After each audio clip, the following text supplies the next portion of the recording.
A lot going on here in St. Johns County. We're going to start with the big news, and that is that the County Commission is holding a special meeting on Friday. This is a special meeting with one agenda item only, and the agenda item is the performance of the County Administrator, Hunter Conrad.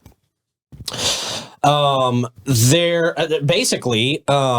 are calling this meeting because of concerns raised by a Commissioner, Sarah Arnold, about workplace culture within the county administration, they say.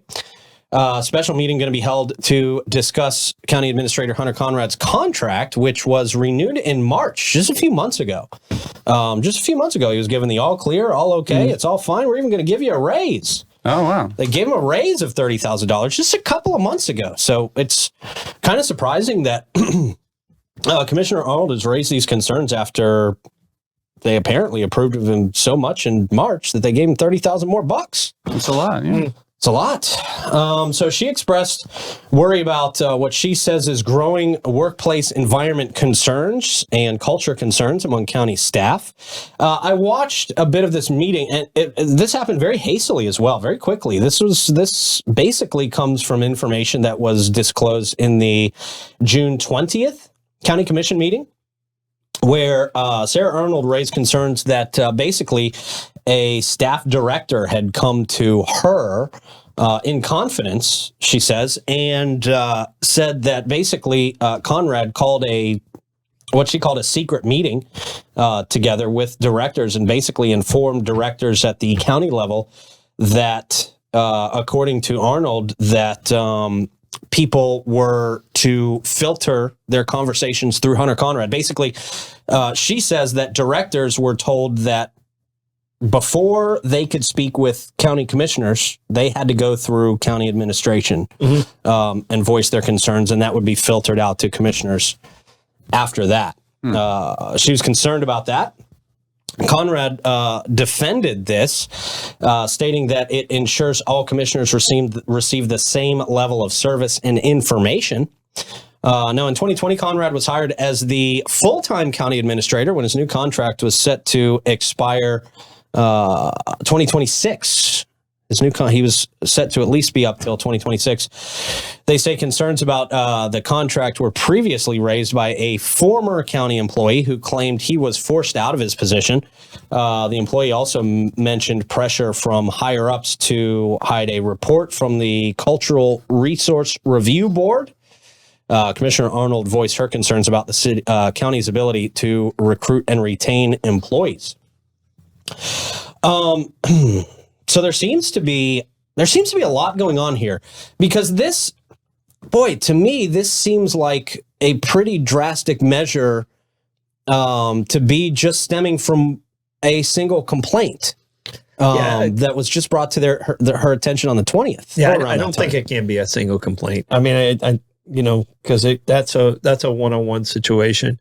So it has to be more than just it's built up to have this meeting. Just from a guy who's been on the inside. I'm concerned for the director who's now put their neck out. They always say, "Oh, they got whistleblower protection." Sure, but commissioners don't always last as long as the administrator. Sure. So if that happens, then that person's in trouble. And I don't think I haven't heard a name of the but he's individual who came to the commissioner. Yeah, and hopefully you don't. Right. But I guarantee on the inside they know who it is. Probably. Yeah. But I can tell you, he's not the first county administrator that's put out this directive before. Really? Previous county administrator did something very similar to that. Oh, you can't just go talk to this person. Now, why would they do that? Because commissioners did seem concerned about this in the 20th meeting, because none of the other commissioners had heard about this yet. Well, they didn't know that this meeting had happened. They didn't know that this was the directive. Why would they do that? Because a lot of commissioners said, boy, we rely on our staff pretty heavily. We want to be able to call them at a moment's notice and be able to talk to them. And we want them to be able to call us at a moment's notice and be able to talk to us. So why would an administrator put something like this into play? What's the benefit? And I'll put it in my own perspective, because I don't know what's going on. I don't know what this director, and so I'm going to put it in my own perspective of my history with it. The county administrator wasn't always on the same page with the directors. And if the director has to go to the county administrator, then he dictates the narrative going to the commissioners. Okay. So like I didn't get along. Define the word dictate, though. I think that's the fear that a lot of county people are. I didn't get along with my county administrator. I mean, I got along with the assistant county administrator. I didn't get along with my county administrator. It's very public and people know that. And he would want me, instead of county commissioners would call me direct, because that's the way it always was before the previous county administrators were there and stuff like that. And it was, when he came in after I was already in position. The other county administrator. This was one chick that we're talking about? Yeah, okay. Yeah. And he came in after I was already in a position, the director's position. I had always had a relationship with all the commissioners, because I wanted them to hear it directly from me that this is what I was doing, and this was define relationship. Professional. Professional. Okay. Yeah, professional. Okay. I'm just saying, because are you going out with beers with them? Because that's a different kind of relationship. Okay, got it. I'm painting the picture here. Everyone's got a different way to get favors taken care of in county government. I mean, I wasn't sleeping with any of the commissioners. Okay, I'm just making sure. Davey, showtime. I know. We're pretty sure nobody's sleeping with the commissioners now. That is not what's happening. Oh, boy. But no, I mean, I'll give an example. I'm still friends with Mark Miner. Mark Miner was he was a pretty good commissioner. Okay. He was a commissioner at the time, and I was friends or had a relationship with each of them. Where if they picked up the phone and said, "Hey, Troy, what's going on here?" I could just tell them that. Commissioners continued to do that, even though the county administrator said we couldn't do that. Right. So it puts you in a very awkward situation as the director. Now, as the county administrator, he's technically the only person, him and the county attorney, the only person that worked directly for the board. Right. You work for that person. So that's a struggle if this director is giving out information and the county administrator doesn't know it. So it's a little bit of a battle. I would always have the conversation with the county administrator or with the commissioners, and then I'd call the county administrator. Okay. And that always worked. When it started to be a struggle is when he wanted to control my narrative to commissioners and say something that I didn't believe. Okay. And that creates a non-productive situation. And I'm hoping that's not the case in this situation. But what I've lived through, that was the case for me personally. Okay. So it creates a very challenging, you can't be successful. I mean, when I was there, we had the amphitheater, which was number 3 in the entire country. And the park system was number 1 out of 67 counties. Yeah. And I had a county administrator who was a planner telling me how to run Parks and Rec. Right. It's like it was a struggle. Yeah. It was a huge struggle for me because I already had 20 years in at that point when he was telling me how to do my job. And for people who are going to read this story and look more into this, when we're talking about the directors, we're talking about of different departments, right? You're the Parks and Rec director. Yeah. So these are directors of all different departments. What's job turnover like with something like this? How many people have left because of the administration? Well, I mean, and like in any corporate situation, once you get on that bad list, you're about 6 months out of being out of a job. Right. Yeah. And that's that feeling. That's where I'm, this director who had, who felt like they had the need to talk about this to the commissioner is probably a person who's already on the outs. Yeah. Okay. And it probably has that feeling. Probably has that feeling. Probably always reminded they can lose their job. I mean, feeling. yeah. And I was fortunate because of my other stuff that I had going on in my life. I could walk away from a very nice job in retirement and still be okay. Yeah. But a lot of people are trapped by, they got 20 years in, they're in this retirement. They don't have they don't have a backup plan. And it leaves them in a very tough spot. So they almost become a government puppet. And you lose the performance when that happens. Well, I got to tell you, there was a very heated exchange. It was on the 20th in this meeting between Arnold and and Conrad with Hunter defending his position and Commissioner Arnold. I mean, you could hear in her voice she was very passionate about this situation, and all the commissioners said after this was announced too. They said, no matter what the directive is, we're still going to communicate with the directors. I mean, we need them. We need to go back and forth with them. We're still going to do this kind of no matter what the rule is. Well, they want to get the true thing. They don't want the filtered information, right? And if is true the way that they're saying, that's filtered information, and that means one person's controlling the narrative of the actual situation. You're not getting the true narrative of it. So there's kind of a lot going on here. First, I think Administrator Conrad probably should have, as soon as he had this meeting, I would say probably should have alerted commissioners to this, right? Wouldn't you think that would be the correct course of action? He did say in the last meeting that I watched, did say that he was drafting a memo. He was working on informing the commissioners. I would imagine for them to be a little bit happier, he probably should have done that right away. Yeah, this is not something you put in a memo. This is something you walk across the hall and say, "Hey, Commissioner, here's how I want communication." Depending upon how big it is, though, right? Because what if it's bigger than just this one complaint? What if it's like multiple people that have left their careers because of this guy was acting like an ass? No, I'm talking about the meeting, Davey.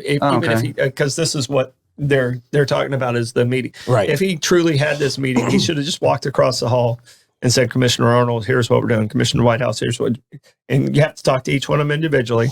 Right, because you can't talk to everybody in the same room unless it's at a meeting. Oh, okay. That's either walking across the hall and talking to who's there and then calling the ones who aren't. We're talking a 5-minute conversation where the way it sounds, I mean, for the sniff test, it's kind of like he didn't want them to know he had this meeting. You understand? I mean, that's the way. Yeah, I hear what you're saying. I'm hearing it. And I've enjoyed Commissioner Arnold's on the TDC now, and I've enjoyed sitting on that board with her. She seems to be a very rational commissioner. Yeah. I knew her a little bit prior to, and she's always been very supportive with Home Again and what they're doing out in Hastings and encouraging. I think she's there for the right reasons, similar to Paul Waldron, he was there with a good heart. So it'll be interesting the way it plays out on Friday. And what kind of details we get. Is it an open meeting or is it a closed door meeting? It seems like an open meeting. I mean, yeah. Some laundry can get thrown in the mix there. Yeah. Oh, there's definitely a storm, I bet, brewing. Yeah, I think so, man. I am, of course, going to be there Friday if that's allowed. I imagine it is. It's there was an agenda put out to the public. If there's an agenda, it's advertised, then yeah. Yeah, and this was the only thing on this agenda for the special meeting was the performance of the county administrator. I will throw this out there that there has definitely been a faction inside local government that has never been happy with Hunter Conrad's appointment. I don't know how much that plays into this behind the scenes. Or what does that mean? There's so much to definition there that's just so general. What is it about him that people don't like then? What is it? Well, a lot of people were concerned with the way that he was appointed, and I'm not one to say if it didn't go through like a national search or anything like that. He was kind of like, okay, he was interim and then he was just appointed and which is a natural progression. I mean, that's fine. Because they fired the last administrator, right? The county basically said, we're getting rid of the last administrator and we need somebody to come in here and take his place and run the show. I will say I appreciated a lot of what he did during the time that shall not be named. Yes. I think the St. Johns County under his leadership was the only administration that got it right. As far as how to handle, mostly right, as far as how to handle things in St. Johns County. The state take the lead. Yep. And didn't get in trouble. I mean, he was patient and he was in step with the state, and he did it. He did it the way you were supposed to do it. Didn't overstep his authority. Yep.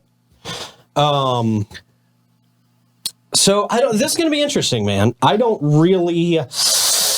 I don't really know what to make of all this. We don't have all the inside information, but I'm sure a lot of that will come out Friday. I'm sure there will be much more discussion about this Friday. And, this special meeting can't just be called by Sarah Arnold herself. So at least two other commissioners had to approve this, if I'm correct. Right? And we have a good board. I mean, we're very fortunate in St. Johns County. We have at the city we have a good board, at the beach we have a good board, and at the county we have a good board. We don't have wackadoodles.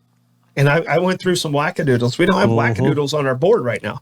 So, and Hunter's a good guy. I mean, I consider Hunter a friend. Yep. But I mean, there's certain things when you get in a position of power that if you feel overly confident, you do and possibly make some mistakes. And the people make mistakes. So right, sure. Is this a bad enough mistake? I mean, like I said, it was just the commissioners felt he was doing a good enough job back in March to give him a $30,000 raise. Is this a bad enough mistake? Are they going to just scold him at this meeting, or it depends on the information that was withheld. Okay, if he's truly withholding the information, or if he's dictating, like I hate to use the word dictating, if he's dictating the narrative for the directors, the people that are professional in that particular field, then that this could be it's like I said, it comes down to the value of the information that's being withheld, if there's any at all. Yeah. So okay. It's going to be interesting. It should be something that everybody should be paying attention to, and of course, we will be covering it. This meeting is, I believe, Friday at 2:00. Friday at 2:00. This is supposed to be held. Again, no other agenda items. This is a very special meeting to review performance. So we'll see. I mean, it is possible. It is possible that he's terminated Friday. Correct? I mean, that's a possibility on the table. It's a possibility. I mean, if they, I'm sure they have. I'm sure he has some safety net in his contract, but I'm also sure that there's a way to cancel the contract with cause. So all those contracts have something like that, with cause. Sure. And there's probably some type of safety net. I don't want anyone to lose their job, but if they're doing something they'll figure it out. If there's 5 smart people up there on the board, they'll figure out the best way to do it. So it's going to be very, very interesting, man. Could whatever happens Friday could end up shaping the county for years to come, man. Whether that's good or bad, that's yet to be seen, I guess. Yeah. And he, like I said, he does his actions from the 5. So, we'll see. It's their decision to make. Yeah. And he, whether or not he overstepped, and they just wanted him to slap him back into place, which, in my opinion, that's usually the way it works. Okay. Unless it's severe. Right. So, right. Okay. Well, I guess we'll see on Friday how severe they felt this was.